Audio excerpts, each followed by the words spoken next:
Welcome to Game Over Winnipeg and Game Over Montreal. I'm here with Brady and Hattie. We're going to have a great time tonight. We're going to have both fan bases definitely not angry at each other. And with that in mind, the coward Mark Scheifele tastes losses again.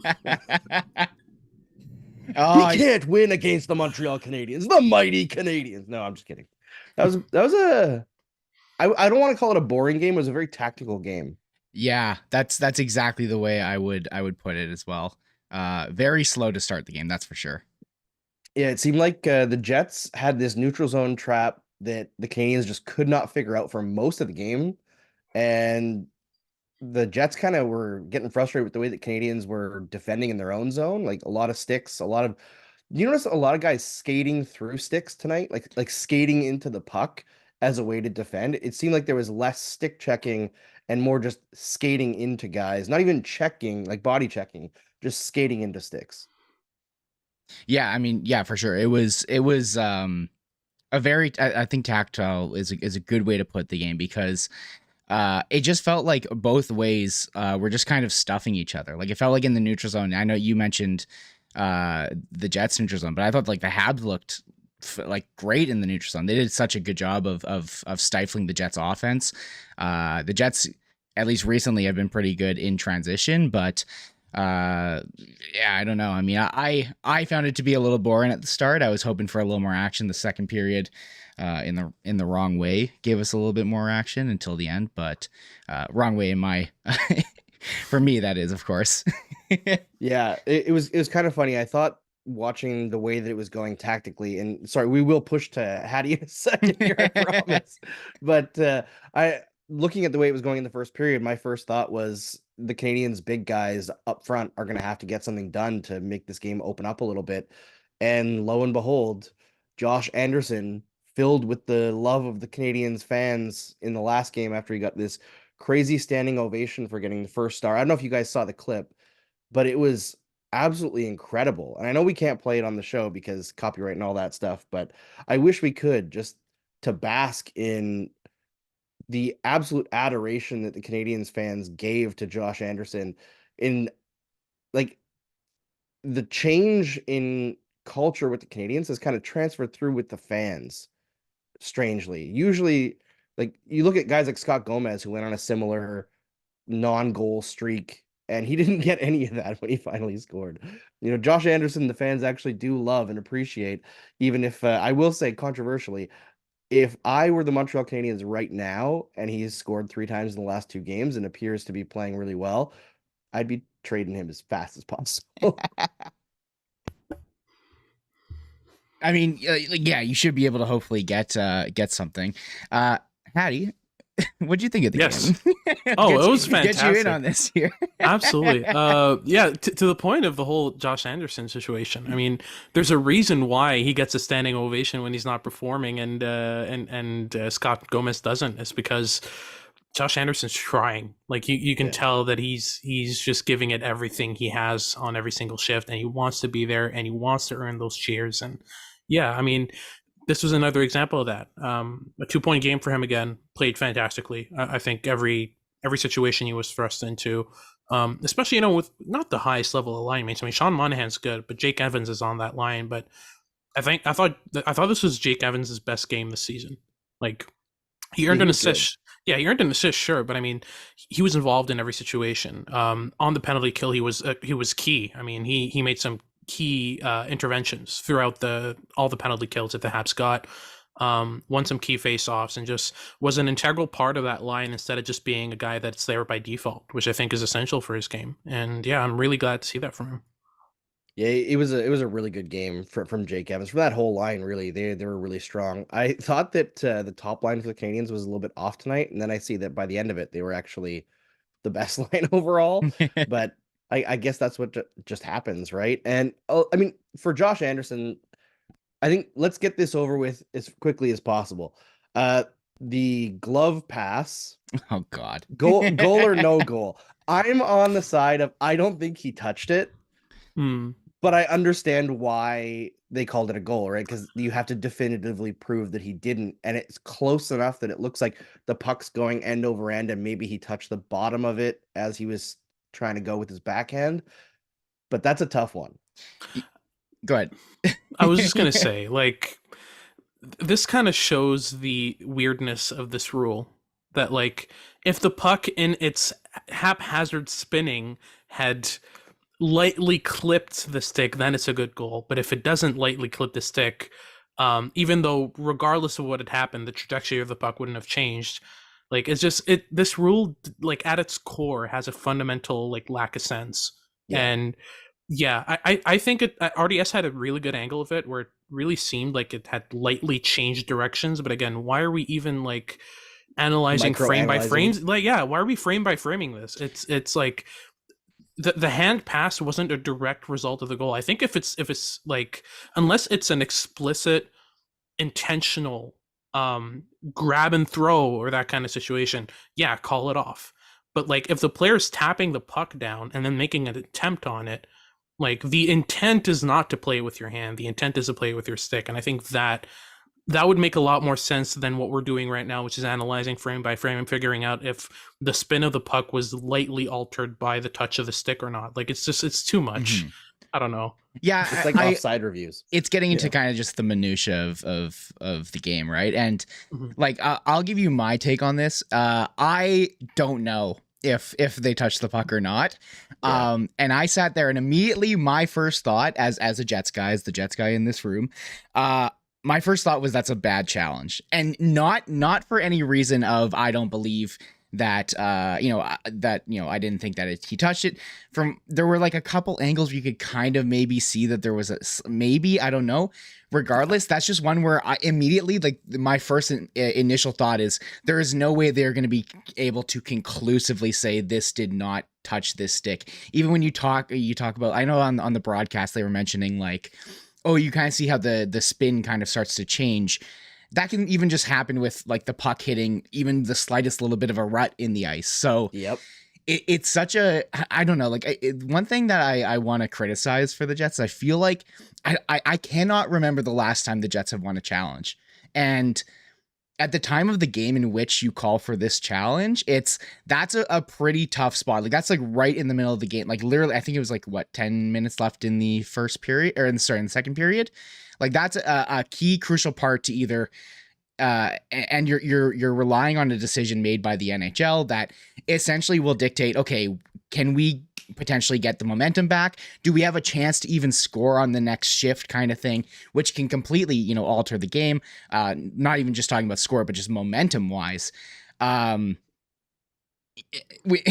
you do that, and then you see you already go down 2-0, and then you take a 2-minute penalty because you're like, maybe we can get this back.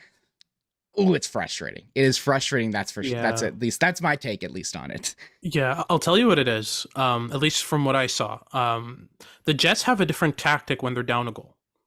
In the neutral zone, at least, their 0-0 tactic, or their tied game tactic overall, is usually like a 1-1-3 or a 1-2-2 in defensive transitions, where like Andrew said, they're trying to trap.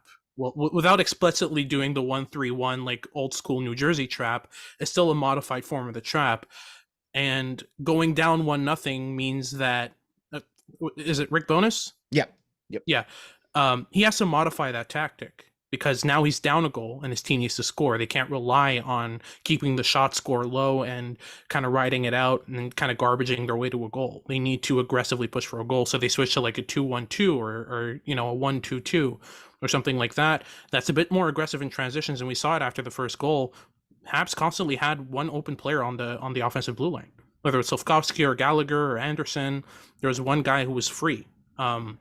Which wasn't the case before because they were defending more aggressively and defending more conservatively rather in transitions. So I think that difference going down a goal was something Rick Bowness was trying to avoid as much as possible so that he didn't have to modify his tactics, because to that point it was working really well against the Habs, right? Yeah. So yeah. I mean, I feel like both goals were kind of just individual plays, like almost broken plays. Yeah. Right. And we can credit Anderson for going to the right place at the right time. I think that's 100% true. He drove on the first goal to create he was forechecking really well to create the situation that ended up being the shot on net that rebounded to him or bounced off of him into the net. Second goal, again, aggressively fighting for the puck, but those are not plays necessarily where the Canadiens drew up a play and blitzed through the neutral zone and scored off the rush, right? There wasn't that much in terms of chances off the rush for either team tonight. There was like a couple of breakthroughs where there was a shot from far out that ended up creating some more forecheck pressure later. But it seemed like the forecheck was the be all end all for both teams tonight. And sometimes that's a little bit boring and slow. I actually enjoyed most of the game tonight. I thought that it was probably a good thing that the refs didn't call a bunch of penalties because it would have been even more slow. And it's already 10:30 p.m. on the East Coast here. But overall, a pretty fun game. And I guess Justin Barron gets bragging rights going home for the holidays with his family. Poor Morgan. You know what? I thought Morgan played a great game tonight, though.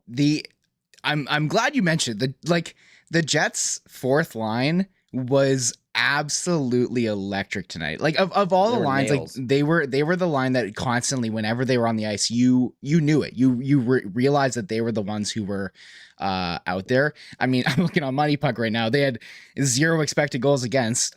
Take what you will from that. But they had a phenomenal game. Morgan Barron was driving the net. He created so many chances. Just even individually, he was creating chances. And usually the Jets kind of rely on that fourth line to just kind of be a nothing line in the sense of, nothing against, and, maybe you create some zone time, but if you do that, you're laughing. Whereas tonight, like I thought they were one of the more potent, Jets lines tonight, and it's definitely weird. Not what I expected coming into this game, considering the electricity of the new top line that the Jets have, the Ehlers Vilardi line. I know before the game, before we hopped on here, Hattie, you were mentioning that you were really impressed with Vilardi's game. Obviously, he does get the goal here tonight, but what'd you think? Oh, you're muted, I think. I think we're good now. Yeah, my bad. But yeah, I was really impressed with the way that Gabe Vilardi managed pucks in transition, but especially the way that he moves off the puck in the offensive zone. Like, he has an NHL shot, but he doesn't have like an elite high-end NHL shot. Like, he can shoot the puck at an NHL level, but he's not like, he doesn't have that high-end goal-scoring ability. But what makes him score so many goals is the fact that he's able to find pockets of space really well in the offensive zone, and we saw it on this goal.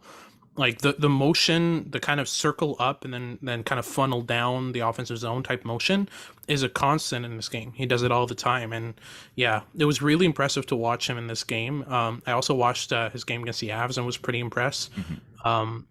But yeah, there are some modifications that have occurred in this game over the years that, I mean, it's making that trade look pretty good. Right? Yeah, it is. Yeah. He's outscoring Dubois now, he's in like a third of the games he has more goals than him already. Yeah, he's a really good player. Usually when you trade a guy who's considered, the best player in the trade and you get like a bunch of guys back, it's really not great. But the Jets did really well. Like, I know everybody kind of called it that day. They were like, whoa, like Iafallo's really good, Vilardi's really good. Like, this is good quality return for the Jets, but it looks even better now. Yeah, absolutely. I mean, like, first of all, obviously, Vilardi turning out to be like the best player in the deal. Obviously, 100% that alone can be, winning the deal for you. And as you mentioned, getting back Iafallo, I think they got a pick with it too, along with Rasmus Kupari. Like, what this trade has done, and unfortunately Kupari got hurt earlier in the season, but what this has done is it's given the Jets a lot more depth and also consistency, because that's the one thing with Pierre-Luc Dubois is he is a player that if he wants to play, he'll play, and if he doesn't feel like playing, he's not going to play. And I think that the Jets kind of, as we saw them kind of fall down the rabbit hole late in the season last year, a good chunk of that had to do with a lack of consistency. And I think adding some depth pieces along with a player where you kind of know exactly what he's going to bring every night in Gabe Vilardi. And I'm glad you mentioned the way he creates offense, because I mean, even that goal, even before the play before he makes the nice move from behind the net to, pull the puck out in front. He had a nice play in the middle of the ice where he was like kind of fighting off two guys and kept the puck with him. The one thing I've noticed from him this year is this guy is able to hold onto the puck, which is something that the Jets absolutely need in the offensive zone. Their puck management has been kind of iffy here and there. And I think that was also one of the things that led to that line not being as great today is, Nick Ehlers kind of was throwing the puck wherever he could, and Scheifele wasn't reading it as well as maybe he could have. And it just felt a little broken up. And I think that the Habs, I don't think that that's just, the players being out of sync. I think that the Habs definitely played played to the opponent and played well. They knew, I mean, like, I don't know, maybe you guys can fight back on this, but do you think the Habs come into a game like this tonight and go, okay, we got to make sure that we play tight. This team is hot offensively. We got to make sure that we are closing down the lanes and not allowing them to create simple, easy chances? How? I mean, true. How do they do that? But but they do, obviously they do game plan for it a little bit, right? They're not very effective usually. Most of tonight, I thought they were pretty effective defensively, but I will say we talked last time on the show about, switching up the defense pairings because maybe easing off Savard a little bit, even though he's been playing great since he came back, and people were trying to look at a way to spark Caden Gooley. They put Savard and Gooley together tonight, and it was absolutely disastrous. So cut that experiment. It was bad last year. We don't need to see it again. Savard was playing better without Gooley, and Gooley was playing better without Savard. So let's go back on that. I will say the stream chat is very unanimous in that they're very happy that the Habs did not get involved in the Dubois trade last year. Hey, me too. So am I. So am I. We can all agree on that, guys. Don't you worry. But like, obviously they'll have like a goal in what they want to do to shut down the Jets, but so far for the last several seasons, the Canadiens' goals defensively have not been completed, we'll say. Yeah, and what I meant more to get on that is that obviously it's obviously you aim to shut down any team you play against, but I feel like when you come into a game where you would probably say, like, I don't know about you guys, but I would say Montreal naturally is, I think, the weaker team of the two of these if you look at just them on paper. Sorry, I'm trying to sugarcoat it, even though I know you guys will agree with me. No, I mean, it's clear. All the people know. But in a matchup like this, I mean, I think that that's kind of just the natural thing to do, is for one team to feel like they need to just do whatever they can to hold on, and then and they held on through the start of the game. They stifled the Jets offense, and that's where I feel like the Habs really started to create, was after the Jets started getting really frustrated and couldn't create. The Jets couldn't get out of their zone as well as they would have liked to.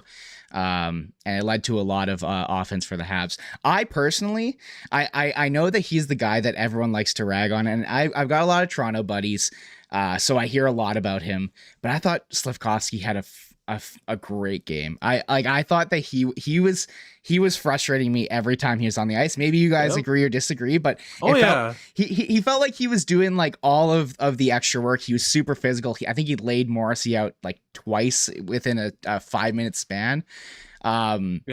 He was frustrating, at least for me. I know Hattie's got this one on deck, so I'm gonna. I was gonna ask a quick comment, and then I'm gonna pass over to Hattie to go on a rant.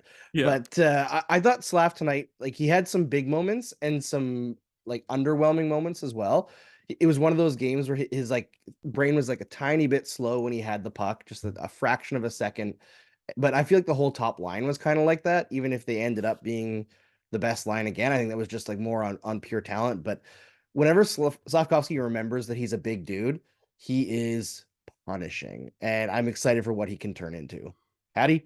Yeah. All right. Do I have your permission to go on a like 6-7 minute rant? Okay. Go for it. Give us Maybe your not 6-7 breakdown minutes, on but Slav. okay. Here's the thing. I put out a whole video on his progress since last year. At the start of the year, after a couple games, I immediately was like, oh wow, okay, there's a major difference in these specific areas. It's the scanning first and foremost. He's looking over his shoulders constantly. He's just taking in his surroundings constantly, and not every player can just look over their shoulder and get better. Like, you need to be able to take in information at an NHL speed, and he just wasn't scanning. So once he made that difference in his game, he was a lot more aware of what's going on around him. The execution still needs some work, but overall, just starting by scanning more helps a ton in terms of your overall projection. On top of that, he's constantly reloading above plays and intervening. He's not chasing plays. He's keeping the play in front of him and reacting, which is what you need to do as a winger, especially if you play with Nick Suzuki and Cole Caulfield, who are going to be exchanging pucks in the high slot and making those shots. You need to be able to stay above play so you can rush into the corner to a puck battle and win it. And he's been doing that constantly and consistently. On that line, his role is so clear, and that's what really makes him so effective right now. He knows exactly what his job is. When he was playing with Christian Dvorak and Josh Anderson, you could see the confusion between the ears, just being like, okay, well, what's my role here? What am I supposed to do? Josh Anderson's in the corner, Christian Dvorak's reloading. What do I do? But on this line, it is so clear what his role is, and I think that's awesome for him. And I think the other major difference in his game is just the processing speed as well. Like, he's not only scanning, but he's staying ahead of plays mentally, and you kind of anticipating plays and making sure that he understands what's going on ahead of him. And yeah, just the one major thing that I didn't even notice when I made my video was a big change in his game was the fact that he's gotten so much better at identifying when and how to help his teammates, and he does that to perfection with his line. When it's time to back off and give a pass option, he does that. When it's time to rush into the corner and help Nick Suzuki dig a puck out, he does that. You see it with younger, kind of more immature players. When they're new to the league, they're still figuring out that toggle of when to offer a pass option, when to offer a shooting option, and when to just go in the corner and dig the puck out. And Slafkovsky's managed that so well, especially since being moved to that line, because his role is so clear. He can start asking himself these questions on the ice as they happen. So yeah, that's my little rant about Slafkovsky, but I have a whole 8-minute video about him over on my YouTube channel. Just a shameless plug here real quick. So yeah, no shame in the plug. That's what people who are guests on the show get to do. It's why we invite everyone on, right? It is to show everyone the good content that they can create or the good analysis that they bring to the table. So go to Hattie's YouTube channel and check that out right after the show. It's a great video. I watched it right before the game started. So it's always good to get those breakdowns. I find like the stuff that Elite Prospects does, just it gives you so much more information to see things through a scout's eyes than looking at the stats or watching the game on your own. And when you know what to look for too, it changes your enjoyment of the game. I'm really impressed with the arc of Slafkovsky's development over the last 2 months here. I'm just excited to see what he can become if he ever figures out his shot. Because if he can ever get an NHL shot, which he currently doesn't have, he just panics a little bit. He's going to be an absolute menace. I saw one comment on the stream chat saying he's the scariest teenager in the league, which is very true. When he hit Josh Morrissey the first time tonight, it didn't even look like he hit him hard, and he just went flying like 10 feet into the boards. Yep. He's a big man. He's terrifying. He was a factor on the ice tonight, that's for sure. And I mean, hey, like, what is he? He's only second year from his draft. Like that's some really good progress. And listen, I was skeptical of the pick. I'm sure many people were. I'm sure I don't got to tell your chat, or not the chat, not your chat, but the Habs fans that are in here. But it's nice to see a player starting to figure out. I was definitely worried that the Habs rushed him and maybe should have given a little more time to develop, but I mean, hey, it's looking good. If he can play like he did tonight and then just keep working on everything else, Habs are gonna have a player. It's a lethal combo.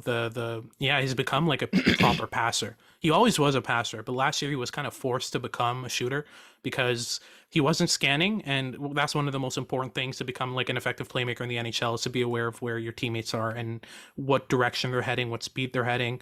he wasn't taking in that information, so he basically became like more of a finisher. And it's the same thing that happened at the World Juniors, at the Olympics. Like, playing against tougher competition and having less time to react makes him have that kind of reaction and adaptation to his game. But the moment he started scanning, you start to see like how good he is at connecting plays, at like advancing play incrementally, and like connecting with teammates right when he gets the puck. Like, when he knows what's next, he's on fire. And like, you add to that the fact that he's like 6'4", 225 pounds, can throw his weight and can win puck battles. Like, it's a frightening combo. Like, yeah.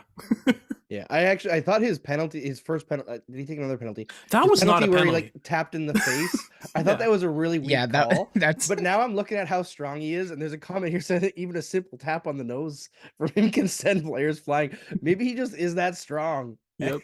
And he really got him. I don't know. But it looked weak, but whatever. It happens. The reffing was all over the place tonight. It was very bad. I cannot believe they didn't call Savard when Ehlers was in all alone, and he just reached in and like pulled him back. I was like, what are you gonna call if you don't call that? That's wild. Yeah. The thing is, I don't want to comment too much on reffing, because I feel like we could do it every night. Every night that we do a show, we can say, oh, they missed this. Oh, I do it every night just to hammer home how terrible they are. It was even just for the Canadiens, just every game, it's terrible. It was a little frustrating, the way this game ended, on a power play goal in overtime. I'll say this: it was a trip, but Ehlers also did get interfered with pretty heavily, trying to get to the point man. What was it? He did also hit the puck when he tripped him, which some refs will look at that as fine, as if it's soccer rules. And also, Vlad Nemestikov got tripped maybe a minute earlier in the game in the offensive zone and no call, but that's all I will say, because I'm the losing team tonight, so I'm not really allowed to criticize the refs, unfortunately, but it is what it is. on this show, you're allowed, Brady. I mean, let's criticize the refs on a play that like didn't really impact anything in overtime, where Lowry just unleashes the cross checks on Matheson, and they're like, well, we don't really want to call a 5-on-3 here, so we're just gonna tell everybody that Mike Matheson closed his hand on the puck. I'm like, when, man? He's just getting hammered. Yeah, he genuinely did not. And even if he did, why does it take both teams breaking the rules for you to be like, someone broke the rules? Like, I don't get that, because like, absolutely, I'm sitting here going, Lowry, watch it, bud. Luckily, they even it up. Well, luckily for me, but I mean, as someone who wants them to call the rules properly, not luckily, but it's neither here nor there. As an ex-ref, I like to be very critical of the refs, because I want them to be something I can go, they did the right thing. But tonight was not one of those nights, as it never is. I mean, I guess we say it didn't impact much, but I guess taking Matheson off and putting Barron on and very directly impacted the game, taking Lowry off too. I mean, he probably was near the end of his shift, I'm sure, but regardless, you can point to anything, butterfly effect, all that stuff. But I'm curious about one thing though. I don't think Morgan Barron took a single face-off the entire game. So why exactly was he out for a face-off with the game on the line at 4-on-3?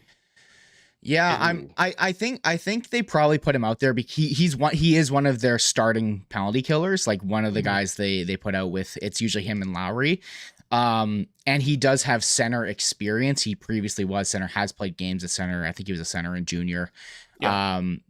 So he doesn't really take draws, because David Gustafson is like a prototypical, just like defensive two-way kind of forward. So he doesn't really get to it at 5v5, but yeah, I definitely agree that that's kind of tough. But at the same time, it's like the Jets don't really have any, other than Lowry, like bona fide centers that are, the types of guys that you would put out there on a 4-on-3, right? Yeah. And Barron was having a pretty good game. So I get the decision, but at the same time, as much as I like to argue the faceoffs don't matter, that's that's a tough one. That matters. That's a about tough one. that's about as essential a face-off as you can have. But yeah, happy for Justin that he got to score in his brother's face. But other than that, I don't get it for Winnipeg. That was weird. But yeah, it was a weird one. Teams do weird stuff like that, eh? Like put on the wrong guy in the wrong situation because they think they're gonna get like a 2% extra chance to win a face-off, and sometimes it pays off, sometimes it doesn't. To make that bet when you're a 4-on-3 power play probably isn't the time to throw at a guy for his first face-off of the night. Yeah, so a bit of a self-own there for the coaching staff of the Jets, but yeah, I really liked Barron's game tonight overall. Both Barons were really good. Really good game for their parents if they were at that game. I don't know if they were or not. Yeah, the only thing that really bothers me with Justin Barron still is that he still struggles really, really hard with his back to the play. Anytime he's retrieving a puck behind his net, I like my heart rate shoots up. Like the moment I see him turn around, and it's like it's one of the most important things for a defenseman to be able to do comfortably. Like we watch Jayden Struble, and like stop me if I start ranting on Jayden Struble because I won't stop. But yeah, like his ability to retrieve pucks and play them out cleanly is the best on the Habs, and I'm including Mike Matheson in that. So the entire game, well, for the past like couple of weeks since Jayden Struble like joined the NHL and started playing his first NHL games, I've just been on the train of just like put them together, put Justin Barron and Jayden Struble together. Have Struble be your retriever, the guy that's going to go grab the puck behind the net and play it out cleanly, and have Justin Barron be your activator. That's what he does well. He loves to rush up the offensive zone, like grab a puck in transition, skate it in, play a give and go, or just like join the rush late as a fourth man, right? Like those are the things he's good at, and just let Jayden Struble just chill at the red line. And that's his job, right? And like that would be something I'd be comfortable with, because these are two players that are really complementary, and I think the only thing that's really stopping them from playing together is the fact that they're both young. But when you have a complementary skill set between two players that is such a perfect match, like the things Struble is good at, Barron sucks at. The things Struble sucks at, Barron's good at. So just like put them together. I don't know. It makes sense to me.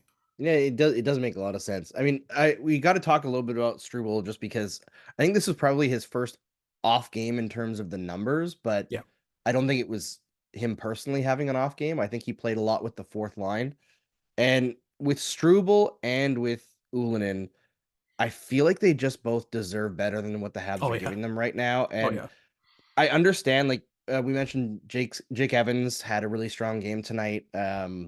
Because he was facing the coward Mark Scheifele. No, but I would rather have Ylonen up on that line and have Evans back at center to have a functional fourth line instead of whatever they're doing right now. Like, I know he's getting his cup of coffee and he's a good AHLer, but Mitchell Stevens, I'm not seeing it, right? Yeah. And when you have Pezzetta, who can be a contributor with other skilled, like more skilled players, where he can kind of lean into his skill a little bit too and just be like the banger and crasher who can actually throw a one-timer out there once in a while too. But with the line as it's currently constituted, he's kind of in no man's land as well. Struble is kind of in the same situation where he should be getting a little bit more ice time with the amount of defensemen who are struggling ahead of him. Brady, do you have any guys on the Jets who deserve more? Oh boy.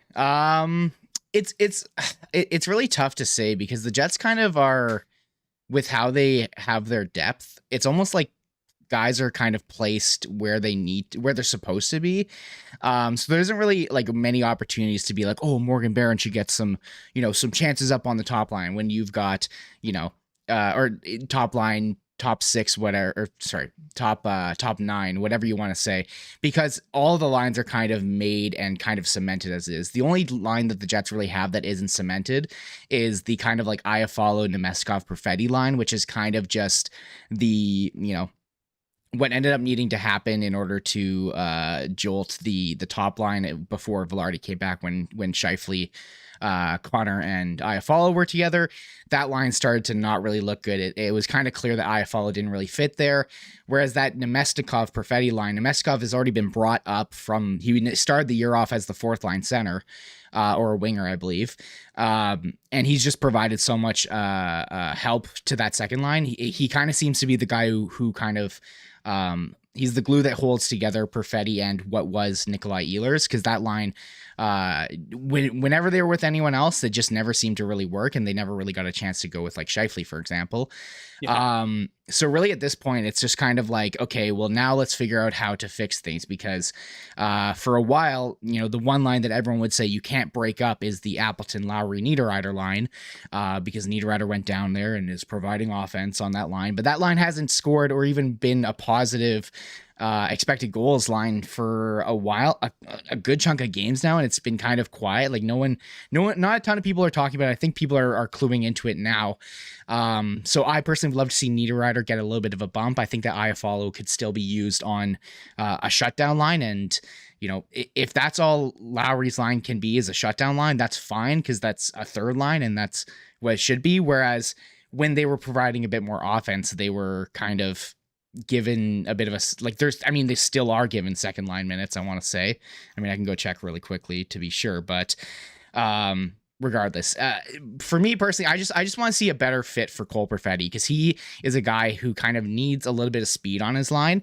With how they have Nemestikov and Iafallo, that line is good, and they have been pretty decent, but it doesn't really feel like they're that dangerous. Although tonight Perfetti did end up getting that one goal, so I won't complain, and they were a very good line by the expected goals tonight, but I still have a lot of questions as to what that line truly is and can do, because I feel like you should be able to use Perfetti on a second line and not really treat him like a third line player, because he's been a revelation for the Jets this year. Yeah, he's been really good. One guy that actually stood up to me, I know he didn't have great numbers and he's not like a young prospect per se, but I like Dylan Samberg tonight. Like, he just kept up. I know he didn't have an amazing game, but there were a lot of good Jets defensive plays, especially breaking up forechecks, where it was Dylan Samberg. Yeah, he is really, really steady for the Jets. Last year, he kind of made it very clear that sixth defenseman spot is his.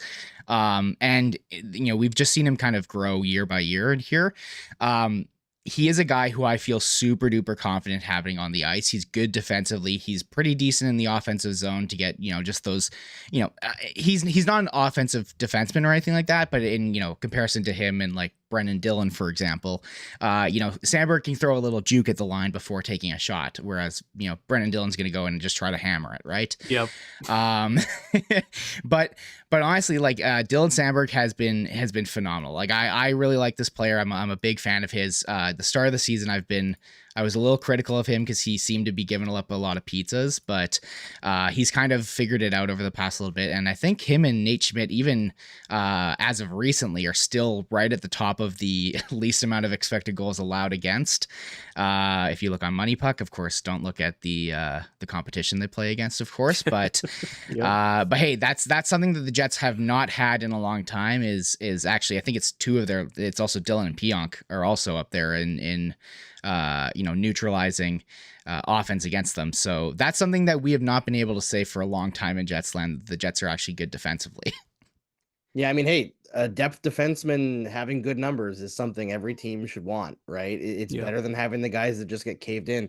And I'm sure Samberg taking a step makes losing Kovacevic last year a little bit easier to take as well, right? You have a little bit depth coming in. Hattie, I want to get your thoughts on Ylonen, because he's a guy that, like, he's played with a revolving door of fourth liners this year. His underlying numbers are actually like really terrible, but I feel like it's not on him, because when I isolate on him, it seems like he's constantly making good decisions with the puck. And every time he's out there, like on the second wave power play with some good players, he's a contributor. He moves the puck to the right places. He's getting shots. What do you think the Canadiens can do with him to maybe like put him in a better situation? Well, maybe for starters, not playing him with Guy and Guy, I think would be like a really, really good beginning to like too big of an ask for this team. Yeah, we're talking about Michael Pezzetta and Mitchell Stevens. As much as I love those two as like people, not the best players to shoulder Ylönen's fantastic transition ability and playmaking ability. This is a player who could be having a really good impact on the third line with like a Gallagher and a Monahan, or a Gallagher and a Dvorak. I think that would be a great seed for him, because he brings an element. We saw it on that one power play just before Josh Anderson scored. Ylonen was a key part of that goal, and he played.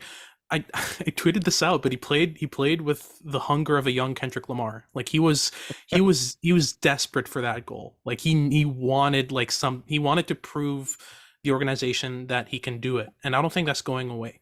Like he was hungry on that play. Like he was connecting plays and was kind of the dictator on that kind of power play from the half wall. Like he's the reason the puck went where it did often. And yeah, if he can earn a permanent spot on that second power play, eventually Martin St. Louis is going to be like, well, listen, he got us 2 assists on the power play. Might as well just throw him out on the third line or the second line, or maybe even the first line from time to time. You know, like it would be fun to see Ylonen in a variety of roles, which we haven't seen yet. And it's mainly because defensively he is relatively limited. He's not the most impactful in his own zone. Like he's able to break up plays, but he's not going to throw the body. He's not as aggressive a forechecker as he could be. But what he does really well is skate out and carry the puck and make a pass. And yeah, as long as he's able to do that with teammates who can support him in the other areas in which he's weaker, we're good. But I don't know what Michael, like there was a specific shot Michael Pizzetta took where he just drifted wide off the rush and just took like a high glove wrister on Connor Hellebuck from the point. And I'm just like, that's like that's like a 0.001 expected goals shot if I've ever seen one. Like Pizzetta score is like shooting from there, high glove on Connor Hellebuck, whose glove side is probably his best asset. Like makes sense on no levels. But yeah, it's just as long as he's playing with these guys, I don't really see what the path forward is for him, because he has no opportunity to shine except when he gets a chance with like Anderson and Dvorak on the second power play, right? So yeah, it took St. Louis something like 50 games to put Slafkovsky in a beneficial situation. So I guess Ylonen just has to wait a little longer. Yep, 50 games. I am encouraged by what you said about him. Like I view that same thing, that he still has hunger. He's not giving up and feeling like he's he's not sulking that he's on the fourth line, right? He's continually pushing. So that is a good thing. Brady, do you want to go to the presser here? I should remind everyone, by the way, watching the stream, there's lots of people watching. Make sure you smash that like button and subscribe to SDPN. We're getting closer and closer to 100,000 subscribers here on the channel. And when that happens, we become YouTube partners and are able to flex ourselves a little bit more on YouTube and grow the channel more. So please help us out. If you're not subscribed, why wouldn't you subscribe? Don't you love Steve Dangle? Don't you love to see Adam Wilde be wrong? Don't you love Jesse Blake's unbelievably handsome smile? Have you ever seen Jesse Blake in person? It should be illegal to be as good looking and tall as Jesse Blake is. Like, what the hell? What the actual hell? Plus, you got Game Over, all these amazing shows on the channel.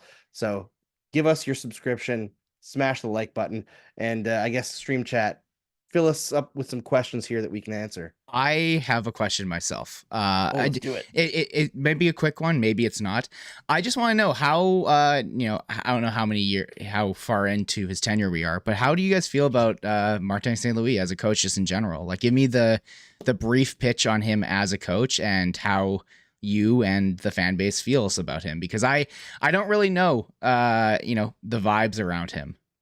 He opens his mouth and I want to run through fire for him and like drive straight through a wall for him. Like he speaks and you want to die for this man, but his decisions at times with his roster are strange.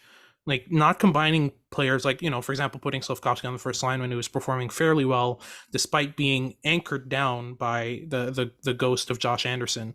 Or being stuck on a line with Sean Monahan and Brendan Gallagher. And it's like, those kinds of decisions, or what he's doing with Jesse Ylonen right now. Like, I don't know what more Ylonen could do to earn like a move up the lineup. There's a bit of a restraint or hesitation, and I think it has to do with the rapport he's trying to build with the veterans, the relationship he's trying to build with them, of not giving up on Josh Anderson, I think was key. And it was a big part of him being able to come back and have these performances as of late. Same goes for Brendan Gallagher or Sean Monahan or Christian Dvorak when they go on these kind of slumps, which are normal for veterans, especially when you're going to overtime every second game. Like, your body's going to get tired. I think that's an important part of the equation for him, is building that rapport with the veterans so he can have so that he doesn't have to be the sole source of leadership in the locker room. and he can rely on these guys to shoulder the young guys for whenever they're ready, whenever he feels like they're ready to move up, that they move up comfortably, and that there isn't kind of bad blood between him and the veterans that kind of hinders his ability to build a growing team. I think that's my theory, but like I'm not in the locker room at all, so I don't know. Yeah, we talked about it a little bit on I guess a couple shows ago. I think Marty St. Louis as a motivator is going to be a head coach for a very long time. But there are some like I don't think he's a tactically great coach at this point in time. You know, when he came in, he talked about how he has like a binder of hockey ideas that he wants to implement very slowly over time, like master something, move on to the next thing, or like master something and that leads on to these 5 different things, master those, each of those leads on to 5 different things, kind of like, you know, a pyramid scheme. But hopefully his coaching's tactics are a little bit better than a pyramid scheme, but overall, I think we're seeing improvements, but when the Canadians come to a point where they want to contend, I think they're going to have some assistant coaches in their wheelhouse that can break things down much more effectively than Stefan Robida, Trevor Letowski, and Alex Burrows have proven to be able to do so far. Because I think Marty is, at the end of the day, in game situations, more of a motivator than a tactician. He's not Jacques Martin. He's not Claude Julien. He's a guy who speaks, and like Hattie said, you want to run through a wall. You're going into that burning building to save a cat, you know, like not even a kid, just a cat, you know, like it. So in that respect, I think he has some longevity. I feel like there's something to him, the same as like Rod Brindamore has in Carolina. But if they can't figure out the tactics when this team gets a little bit closer to competition or like playoff competition, then, you know, the leash will get shorter. But as of right now, because he's in kind of the perfect situation to develop himself as a coach with a developing team and build these relationships, as Hattie alluded to, he's in a pretty sweet spot. He's now, I think, the 10th longest tenured coach in the league Already? having coached for like a year and a half. Yeah.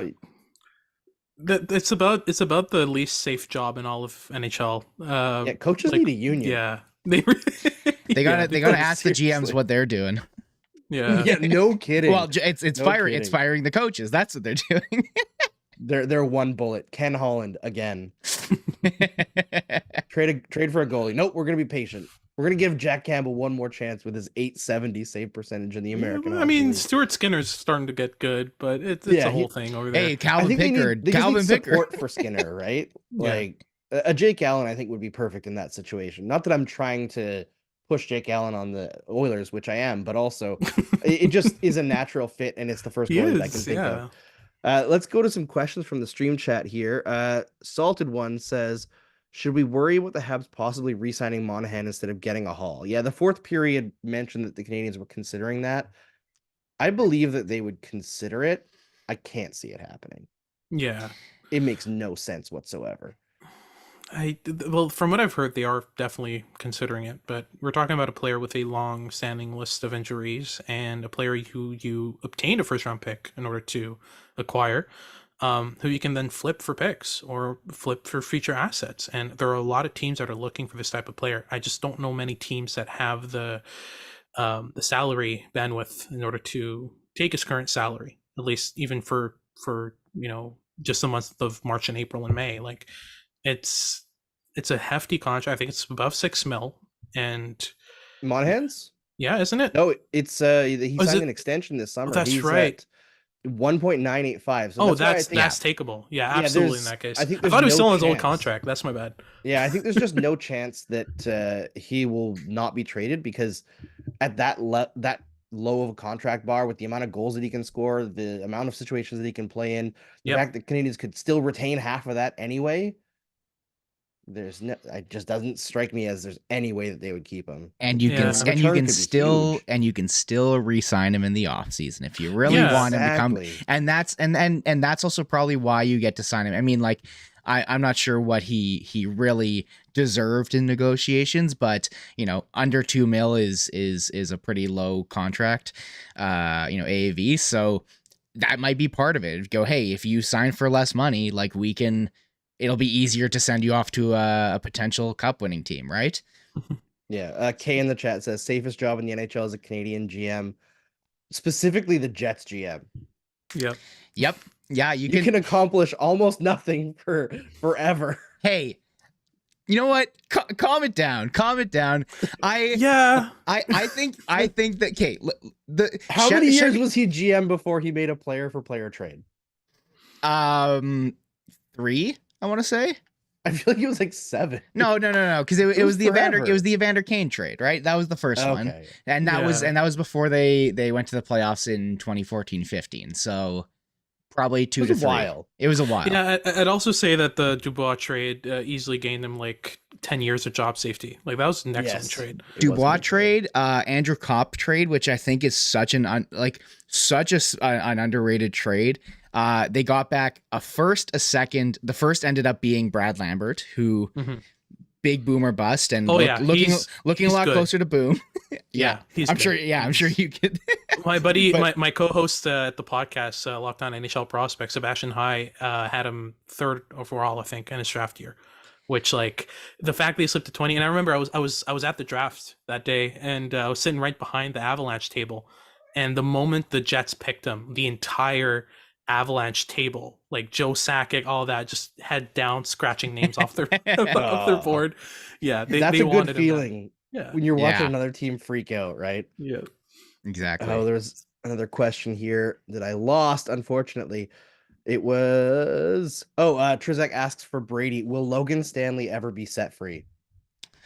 Here's the thing. Yeah.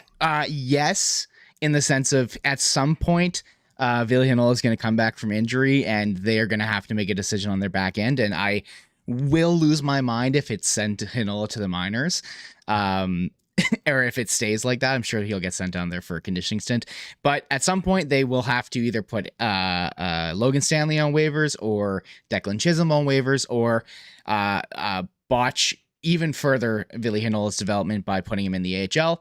So a decision's coming at some point. There is a deadline, so to speak, on a decision that has to be made, and it seems like already Declan Chisholm is kind of taking his spot as the 7th D. They know that they have a lot more potential in Ville Heinola. Logan Stanley is 25 years old. It is a little worrying that the Flyers were not in attendance, scouts wise, for this game, as they've been at a lot of them, and it seems like that's a perfect fit for Logan Stanley. Like, realistically, Logan Stanley needs to go to a team where he can play as like he needs to go to a Flyers team, a Chicago team, any type of team that doesn't have any expectations on it, so that he can go get steady minutes, and maybe he'll end up being a decent 6th defenseman. But hopefully not freed on my Jets team anytime soon, because that would either be only through the result of a lot of injuries, which I obviously do not want, or some pretty shoddy decision making, which I also do not want. I feel like Logan Stanley's career highlight is going to be scoring 2 goals in one game on Carey Price in the playoffs. And don't you forget it. Yep. Well, don't forget what happened right after either. Don't worry about it. Don't worry about it. Sorry, Jeep Guy 6969 says he used to watch the show until you had these guys on. I apologize for talking too much Habs, Jeep Guy 6969. Let's talk some Jets. Do we have any Jets questions? I feel like we have been doing too much Habs here on a Jets show. David C says the year that the Avs, you were talking about the draft story there, that was the year that the Avs won the cup, right? They were saying no way they would have been able to pick him at number 32.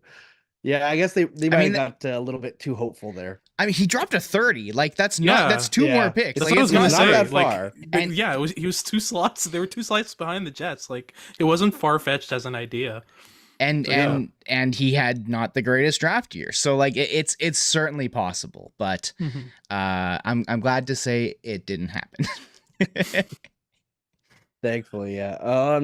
Not seeing very many Jets questions in here, but we do have one for Hattie from Claire Capoletti. Says, question for Hattie: what's your take on Jordan Harris? I love him, but I have a weird feeling he won't be sticking around for a long time. I also really like Jordan Harris on and off the ice. I think that's the going to be the tough part. Yeah, absolutely.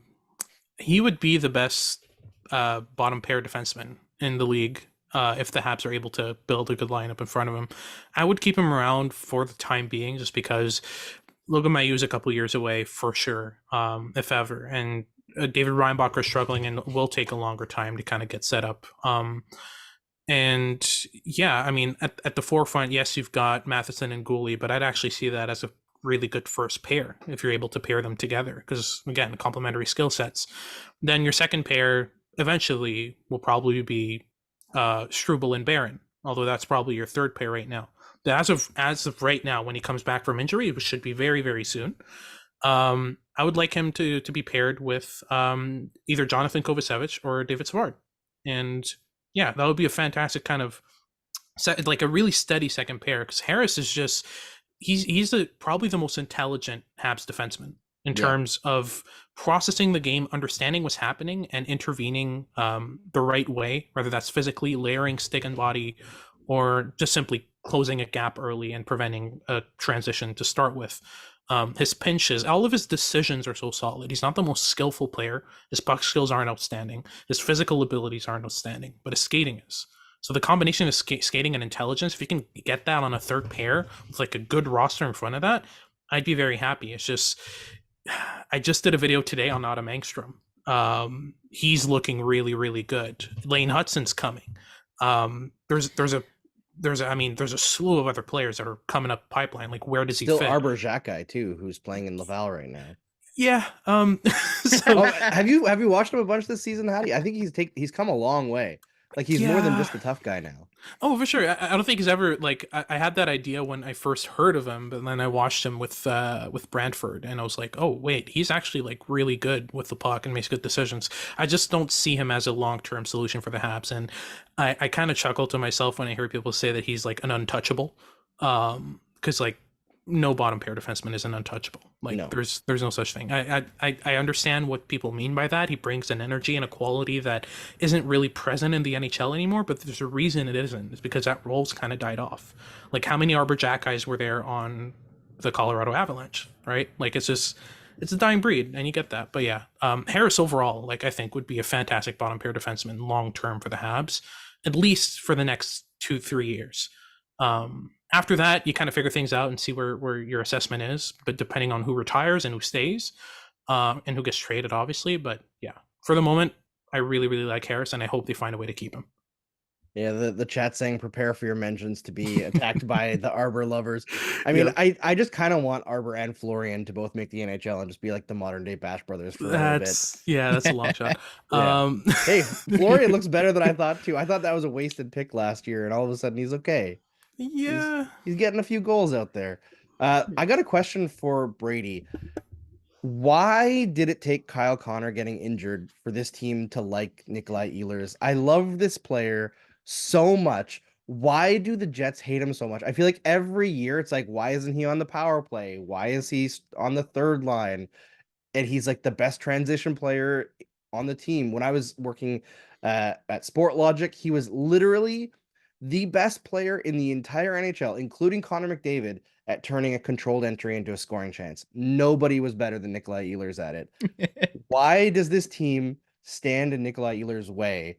I feel like he could be a superstar winger. Andrew, I have asked this question to myself, to Twitter, to the Winnipeg Jets head office for years now. Nikolai Ehlers has constantly produced at like a top line rate, despite being used at like a second, third line guy. Even earlier this season was being used like a third line guy because that Lowry line is the actual second line. I don't know what it is. I think that Mark Scheifele kind of gets what he wants all the time. I think that because the one thing, everything on Scheifele, I love it. Well, no. It's not necessarily. It's just one of the things to it. Like I think that there is a reality that that Nikolai Ehlers prefers to play maybe not 20 minutes and maybe closer to 18 or 17, or even though he was playing 14. But there is a reality where he's a type of guy where the Jets want to use him and allow him to use his bursts of speed. They just want to make sure he always has his legs under him to provide, his what's it called? Like his specialty, the thing that makes him special is his legs. And The Jets want to just be able to set him up for that. Again, that's maybe a little bit more of a charitable defense as to why he doesn't get the playing time that he deserves. But when it comes to the power play, for example, he likes playing the left wall, where I also like him. I think that that's a great spot for him. Whereas Scheifele wants to play that one-timer spot role, despite the fact that his best results have always come from him playing on the bumper, considering he's a guy who can take a quick shot and also roof it, and also has playmaking abilities so that he can, maybe just do a one-touch pass back to the guy who wants to one-time it on the side. I think it just has to do with Scheifele likes playing with Kyle Connor, and Scheifele likes playing a certain spot that Nikolai Ehlers also likes to play on the power play. And so that, I think, has to do with it. But also, like at the start of the year last year, Nikolai Ehlers was put on the top line with Scheifele and Connor. And that was the thing that Rick Bowness coming into the season in his first year was like, I want to see what these three guys can do together. And Nikolai Ehlers got hurt like 2 to 3 games into the season. So his health has been not always the greatest. So I think that along with being, under Paul Maurice for however many years also probably didn't help. I won't even get into how he likes to use his lines, but it certainly was not to the pro of any European wingers on the team. But yeah, I'm just glad to see that he's getting used properly now, because he is easily the most effective forward on the Jets, and certainly has the biggest effect in regards to possession, as well as the ability to transition the puck. I mean, one of the best players in the league at transition. Oh yeah. He's 100%. fantastic. Great skater, great puck handler. I love watching him play. And as the chat has mentioned like 15 times already, we'll always respect him for being the one guy on both teams who protected Jake Evans after that Mark Scheifele attempted murder. Yeah. One last question here, and then we'll close it out. Ian Kemp asks for Brady. When Connor comes back, we finally know. We know finally comes out. I don't know who finally is. Is that Finley maybe or something? I don't know. But Fialbi. Okay. Janssen Fialbi, Just yeah. spelled wrong. Sorry. But when Kupari comes back, you think Gustafsson comes out? See, this is tough. So yeah, Kupari, or if Kupari comes back, he will take, or sorry, when Connor comes back, he'll take, he'll knock out Janssen Fialbi from the lineup. And then it's really tough, because then you get into a conversation between Morgan Barron, who, if I were to ask the two of you, sorry, I looked at the three of us on the screen. If I were to ask the two of you, is that a guy you think should be taken out of the lineup? Nope. Probably not.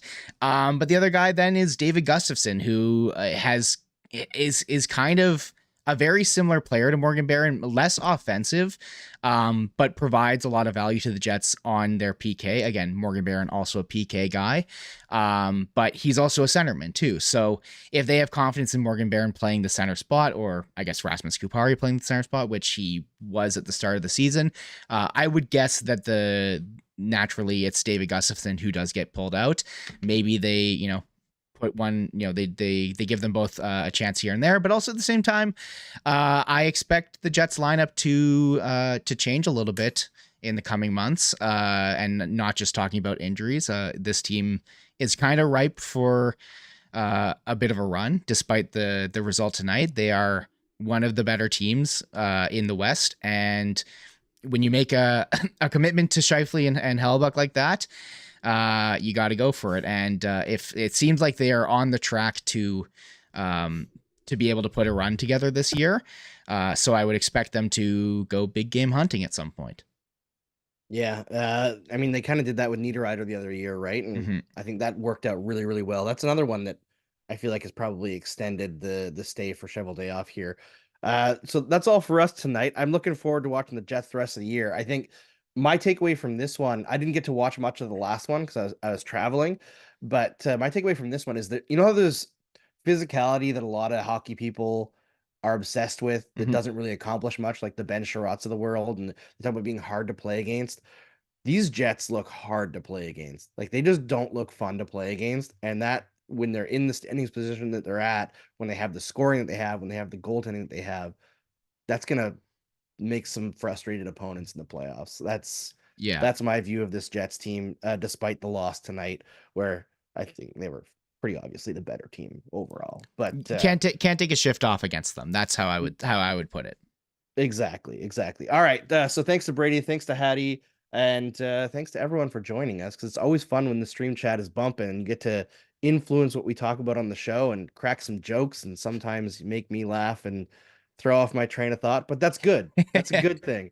Thanks to everyone for tonight, and we'll see you next time. Peace.